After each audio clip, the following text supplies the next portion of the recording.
Late ಆಯಿತು. Late ಮಾಡೋದಕ್ಕೆ ಸ್ವಲ್ಪ ಕಾರಣ ಕೂಡ ಇದೆ. ನಾನು 3 ಗಂಟೆಗೆ ಕರೆದಿದ್ದೆ. ಸೊ ಡೆಲ್ಲಿಯಲ್ಲಿ ಮೀಟಿಂಗ್ ಫಿಕ್ಸ್ ಮಾಡಿದ್ದಾರೆ ಅಂತ ಮಾಹಿತಿ ಇತ್ತು ರಿಗಾರ್ಡಿಂಗ್ ದಿಸ್ ಮೆಟ್ರೋ. ಮೀಟಿಂಗ್ ಮಾಡಲಿ ಅಂತ ನಾನು ಕಾಯ್ಕೊಂಡಿದ್ದೆ. ಮೀಟಿಂಗ್ ಮಾಡಿ ಏನು ಆದೇಶ ಕೊಡ್ತಾರೆ, ಏನು ರಾಜಕಾರಣ ಮಾಡ್ತಾರೆ ಅಂದರೆ ಭಾಳ ಸದ್ದು ಮಾಡ್ತಾ ಇದ್ದಾರೆ. ಪಾಲಿಟಿಕ್ಸ್ ಜಾಸ್ತಿ ಆಗಿದೆ. ರಿಯಾಲಿಟಿ ಬಿಟ್ಟು ರಾಜಕಾರಣನೇ ಜಾಸ್ತಿ ಆಗಿದೆ. ಆ ದೃಷ್ಟಿಯಿಂದ ನಾನು ಸ್ವಲ್ಪ ಏನು ಮಾತಾಡಿ ಸುಮ್ಮನೆ ಇದ್ದೆ. ಈಗ ಬಂತು, ಅದಕ್ಕೆ ನಾನು ಪೋಸ್ಟ್ಪೋನ್ ಮಾಡಿದ್ದಾರೆ ಮೀಟಿಂಗ್. ನೋಡೋಕ್ಕಾಗಿದೆ. You could not take any decision on this issue. So ಈಗ ತಮಗೆಲ್ಲ ಗೊತ್ತಿರೋದಕ್ಕೆ ನಮ್ಮ Bengaluru metro 50-50 joint venture company ನಾವು ಮಾಡಿದ್ದೀವಿ.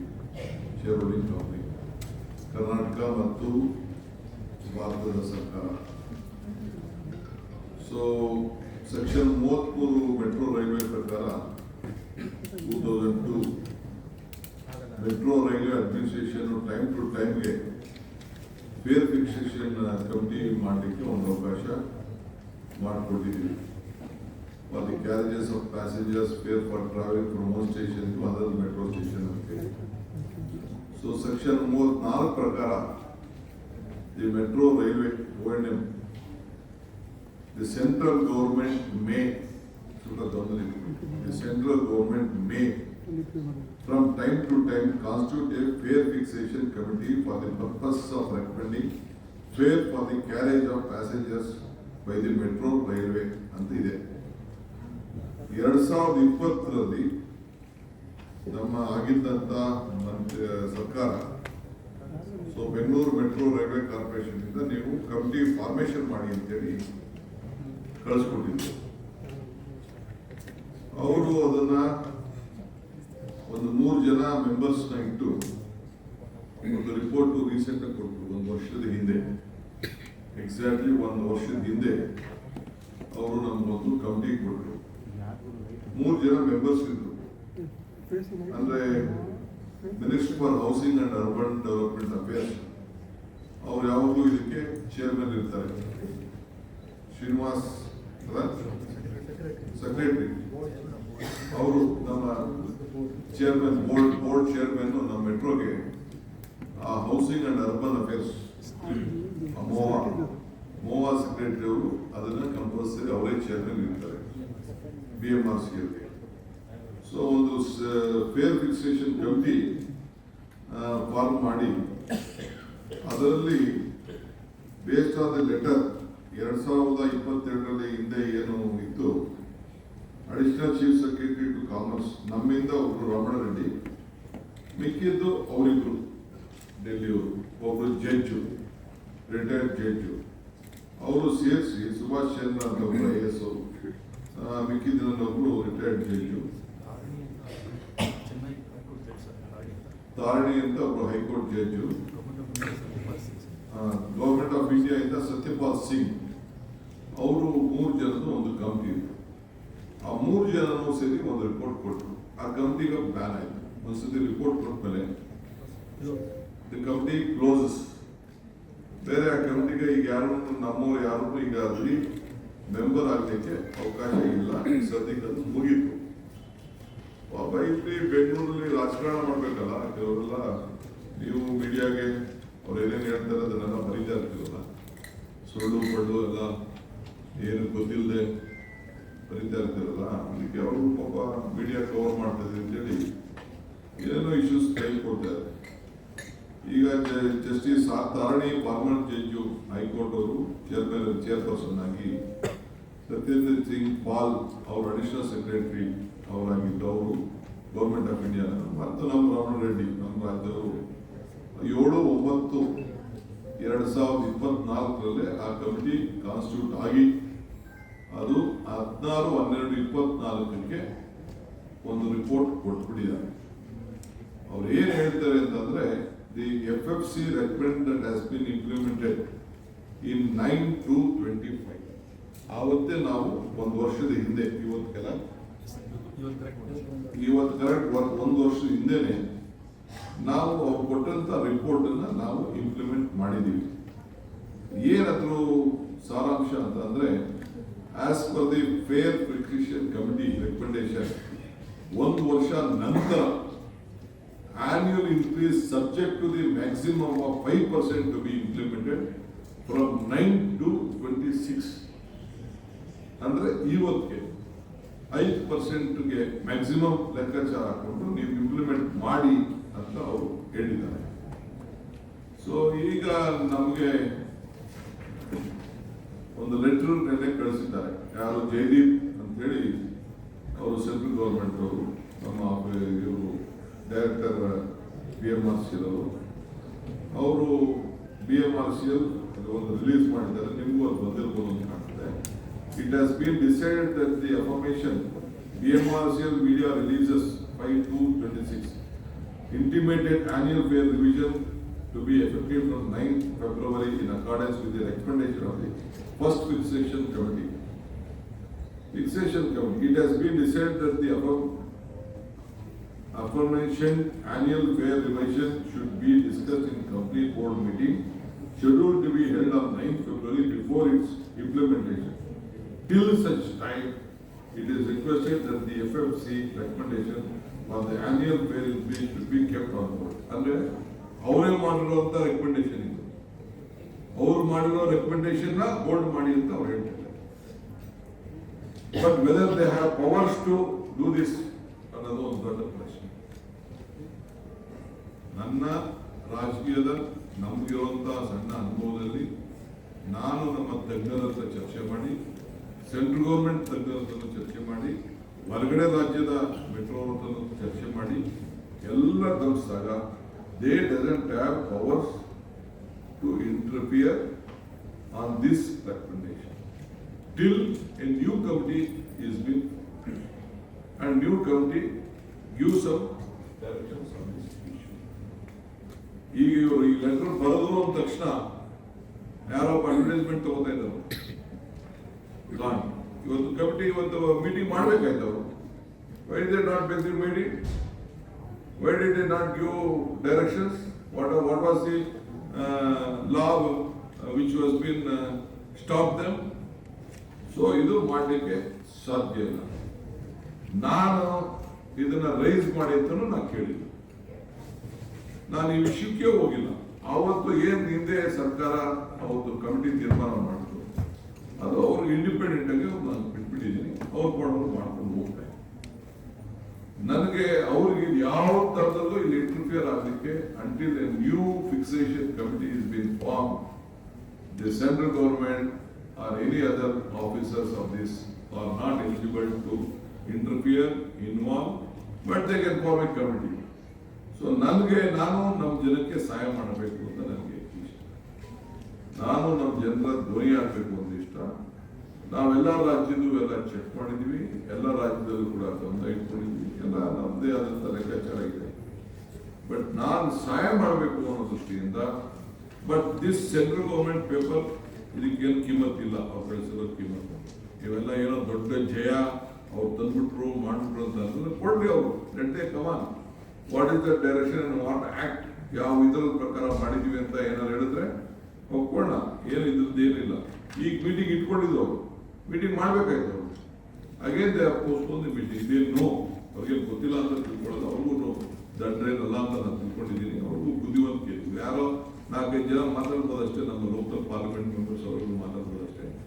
ಅವ್ರಿಗೂ ಎಲ್ಲ ದೇಶ ರಾಜ್ಯ ನಡೆಸ್ಬೇಕಲ್ಲ ಅವರು. ಸೊ ಈಗ ಒಂದು ಸ್ಮಾಲ್ ಅವಕಾಶ ನಮ್ಮಲ್ಲಿ, ನಮ್ಮ ಆಫೀಸರ್ಸ್ ನಾವೆಲ್ಲ ಕೂತ್ಕೊಂಡು ವರ್ಕೌಟ್ ಮಾಡಿದ್ವಿ. ಇದನ್ನ ಯಾವ ರೀತಿ ಹೋಲ್ಡ್ ಮಾಡ್ಲಿಕ್ಕೆ ಸಾಧ್ಯ ಅಂತ. ಈ BMRCL fair increase based on the formula ಇದೆ ಬೈ ಫೇರ್ ಫಿಕ್ಸೇಷನ್ ಕಮಿಟಿ, ಆಮೇಲೆ DMRC. 3 major elements: OML cost, existing fairs calculated based on the changes of the CPI, staff cost, per unit cost, ಇವೆಲ್ಲ ಕೂಡ energy cost, ಇವೆಲ್ಲ ಕೂಡ ಲೆಕ್ಕಾಚಾರ ಹಾಕಬೇಕು ಒಂದು ಅವಕಾಶ ಇದೆ.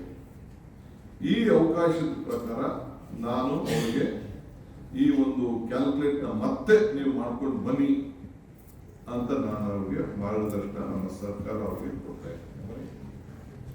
ನಾನು ಅವ್ರಿಗೆ ಮಾರ್ಗದರ್ಶನ ಕೊಡ್ತಾ ಇದ್ದೀನಿ. ಅಲ್ಲಿವರೆಗೂ ಹೋಲ್ಡ್ ಮಾಡಿ ಅಂತ ಈಗ ನಾನು ಅವ್ರಿಗೆ ಡೈರೆಕ್ಷನ್ಸ್ ಕೊಟ್ಟಿದ್ದೀನಿ. ನಂಬರ್ 1. ಎರಡನೇದು, ನಿಮ್ಗೆ ಕೆಲವರು ಬೇರೆ ರಾಜ್ಯಕ್ಕಿಂತ ಕಡಿಮೆ ಇದೆ, ಜಾಸ್ತಿ ಇದೆ ಅನ್ನೋದು ನೀವು ಮಾತಾಡ್ಬೋದು. ಈ ಡೆಲ್ಲಿ ಉದಾಹರಣೆ, ಡೆಲ್ಲಿ ತಿಳ್ಕೊಳ್ಳಿ. ಅಲ್ಲಿ ಡೆಲ್ಲಿ ಸೆಕ್ಯೂರಿಟಿ ಬೇರೆ ವಿಚಾರ ಎಲ್ಲ ಸೆಂಟ್ರಲ್ ಗೌರ್ಮೆಂಟ್ ತೆಗೆದುಕೊಳ್ತಾ ಇದೆ. CSF is taking that responsibility. That cost is very high. ಇಲ್ಲಿ ನಾವೇ ಮಾಡ್ತಾ ಇದೀವಿ. ಸೆಕ್ಯೂರಿಟಿ ಆಂಗಲ್ ಅಲ್ಲಿ ನಮ್ದೇ ಕಾಸ್ಟ್, ನಮ್ಮಲ್ಲಿ ಕಾಸ್ಟ್. ನಾವು ಅದಕ್ಕೆ GST ಕೊಡ್ತಾ ಇದೀವಿ. ಅದೆಲ್ಲ ಏನಿಲ್ಲ ಅಲ್ಲಿ. ಸೊ ಅದಕ್ಕೆ ನಿಮ್ಗೆ ಕಾಣ್ತಾ ಇರ್ಬೋದು. ಬಟ್ ಅವ್ರಿಗೂ ಹತ್ರ ಟೈಮ್ ಹತ್ರ ಬರ್ತಾ ಇದೆ. ಅವ್ರು ಡಿಸಿಷನ್ ತಗೊಳ್ಳೇಬೇಕಾದಂತ ಪರಿಸ್ಥಿತಿ ಅವರು ಕೂಡ ಬಂದಿದ್ದಾರೆ. ನಾವು ಅವ್ರ ಹತ್ರ ನಾವು ಮಾತಾಡ್ತೀವಿ. ಸೊ ಇಲ್ಲಿ ಆ ದೃಷ್ಟಿಯಿಂದ ಇಲ್ಲಿ ಸ್ವಲ್ಪ ಜಾಸ್ತಿ ಆಗಿದೆ. ಸೊ ಅವ್ರಿಗೆ staff cost, energy cost, maintenance cost ಇವನ್ನೆಲ್ಲ ಕೂಡ ನೀವು ಮತ್ತೆ ಕ್ಯಾಲ್ಕುಲೇಟ್ ಮಾಡಿಕೊಂಡು ನೀವು ಬನ್ನಿ ಅಂತ ಹೇಳಿದ್ವಿ. 5% ಏನ್ ಮಾಡಬೇಕು ಅಂತಿದ್ದು ಅದನ್ನು ಕಡಿಮೆನೇ ಆಗ್ತದಾ, ಜಾಸ್ತಿನೇ ಆಗ್ತದಾ, 10% ಆಗ್ತದಾ, ಇವೆಲ್ಲ ಕೂಡ ಲೆಕ್ಕಾಚಾರ ಹಾಕೊಂಡು ಬನ್ನಿ ಅಂತ ಹೇಳಿದ್ದೀನಿ. ಸೊ ಅದಾದ್ಮೇಲೆ ವಿಲ್ ಥಿಂಕ್ ಓವರ್. ಅಷ್ಟೇ. ಅವರು ಏನು ನಮಗೆ ಮಾರ್ಗದರ್ಶನ ಕೊಡ್ತಾರೋ. But whatever the committee has been form earlier is abundant. Earlier ಏನ್ ಕಮಿಟಿ ಅವ್ರು ರಿಪೋರ್ಟ್ ಕೊಡಬೇಕಾಗಿತ್ತು, ಆ ರಿಪೋರ್ಟ್ ಕೊಟ್ಟು ಮುಗಿದೋಗಿದೆ. ಸೊ ಇದನ್ನ ತಮಗೆ ವಿಚಾರವನ್ನ, ಪ್ರಮುಖವಾದಂತಹ ವಿಚಾರವನ್ನ ತಮ್ಗೆ ಹೇಳಲಿಕ್ಕೆ ನಾನು ಬಯಸ್ತಾ ಇದ್ದೀನಿ. Is the major decision for Bengaluru. If at all ಏನಾದ್ರು ಹೋಲ್ಡ್ ಮಾಡುವಂತ ಡಿಸಿಷನ್ ಇವತ್ತು ತೆಗೆದುಕೊಂಡಿದ್ರೆ ಕರ್ನಾಟಕ ಸರ್ಕಾರ, ನಮ್ ಸರ್ಕಾರ, ನಿಮ್ ಸರ್ಕಾರ ಈ ಡಿಸಿಷನ್ ತಗೊಂಡಿದೆ. Not on based of any political pressure or central government doesn't have any powers to interfere with this or give direction to me on this matter. Sir, ನಿನ್ನೆ ಸರ್ ಅವರು ಪತ್ರಿಕಾ ಪ್ರಕಟಣೆ ಮಾಡಿ ತಡೆ ಹಿಡಿತೀವಿ ಅಂತ ಹೇಳಿದ್ರು. ರಾಜ್ಯ ಸರ್ಕಾರ ಕೇಳಿ ಮಾಡಿದಾರ ಅಥವಾ ಅವ್ರು ಹೇಳ್ತಾರೆ? ನಮ್ಮ ಹತ್ರ ಏನು ಕೇಳಿಲ್ಲ, ಮಾತಾಡಿಲ್ಲ. ರಾಜ್ಯ ಸರ್ಕಾರ ಪಾತ್ರ ಏನು ಸರ್ ಆಗಿದೆ? ನಾವು ಚರ್ಚೆನೇ ಮಾಡಿ ನಾವು ಹೇಳಿಲ್ಲ. We are not asked him. ಅಂದ್ರೆ ರೇಟ್ ಜಾಸ್ತಿ ಮಾಡಿ ಬರೋದಿಲ್ಲ ಸರ್, ಮತ್ತೆ ಹ್ಯಾಂಗ್ ಮಾಡ್ತಾರೆ ಸರ್? ಅದನ್ನೇ ನಾನು ಹೇಳ್ತಾ ಇದ್ದೀನಲ್ಲ, ಅದೊಂದು ಫೇರ್ ಫಿಕ್ಸೇಷನ್ ಕಮಿಟಿ. ಈ ತೀರ್ಮಾನ ಇವತ್ತಾಗಿದ್ದಲ್ಲ.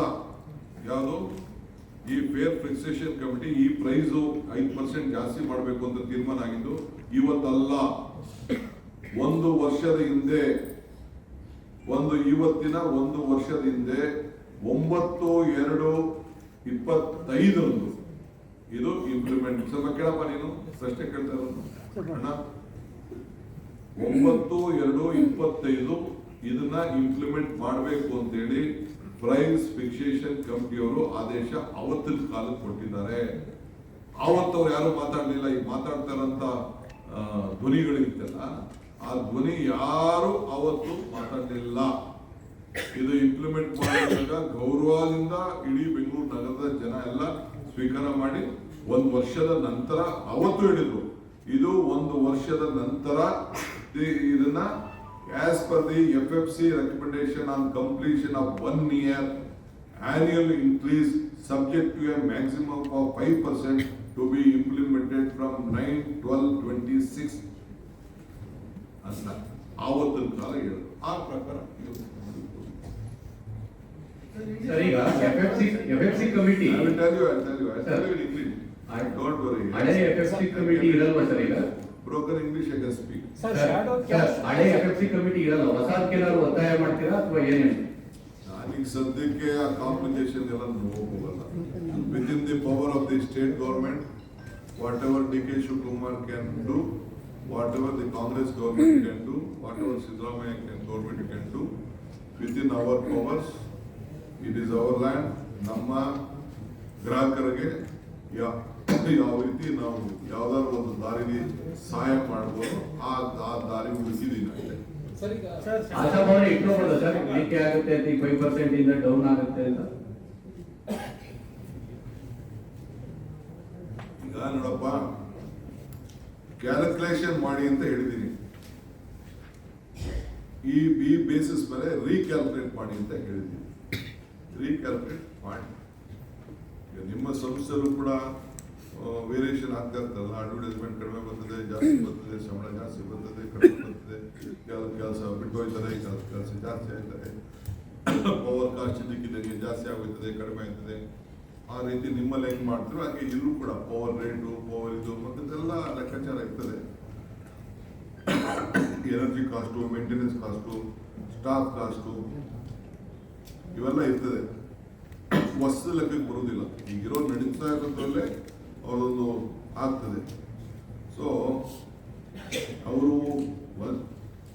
7.5 ವರ್ಷಕ್ಕೆ 7.5 ಇಯರ್ಗೆ 14.2% ಆ್ಯನುಮ್ ಎಲ್ಲ ಲೆಕ್ಕ ಹಾಕೊಂಡು ಏನೋ ಎಲ್ಲ ಹಾಕಿ ಇಟ್ಟಿದ್ದಾರೆ ಕ್ಯಾಲ್ಕುಲೇಟ್.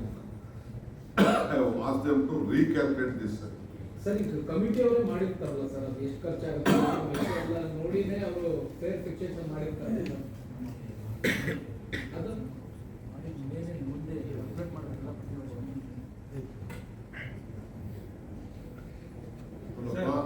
ಸರ್, ಈಗ ಕಮಿಟಿ ಅವರೇ ಮಾಡಿರ್ತಾರಲ್ಲ ಸರ್, ಅದು ಸರ್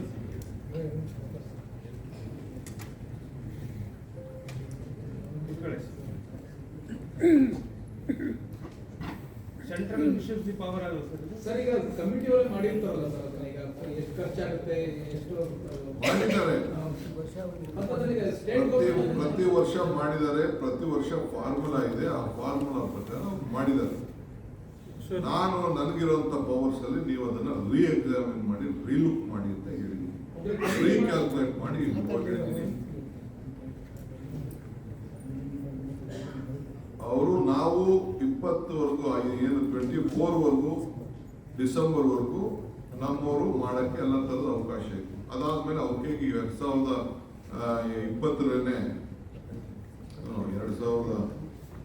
2020 ಫಿಕ್ಸೇಷನ್ ಆಗ ತೀರ್ಮಾನ ಆಗಿ 4 ಇಯರ್ಸ್ ತೆಗೆದುಕೊಂಡಿದ್ರು. ಅವರು 4 ಇಯರ್ಸ್ ಆದ್ಮೇಲೆ ಅವರು ಕೊಟ್ಟಿದ್ದಾರೆ.